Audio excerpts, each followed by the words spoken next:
àti sí ìwò ni ọ̀rọ̀ àlùbáríkà ọ̀rọ̀ ìjábọ̀ ọkọ̀ ya balẹ̀ ìyá máa ṣẹlẹ̀ àmàlù sísá fún alọ́lọ́mọ́dà kẹrin tí bá mi sáré káwọn ará lé.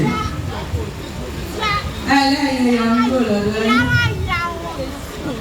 ó ṣiṣẹ́ kú dáadáa. àwọn ọmọ ẹ̀rà àwọn ọ̀pọ̀ mú tẹ́símọ́nì wà sáré. bó ṣe máa jẹ́ nìyẹn. Congratulations, man. God bless you, my boss.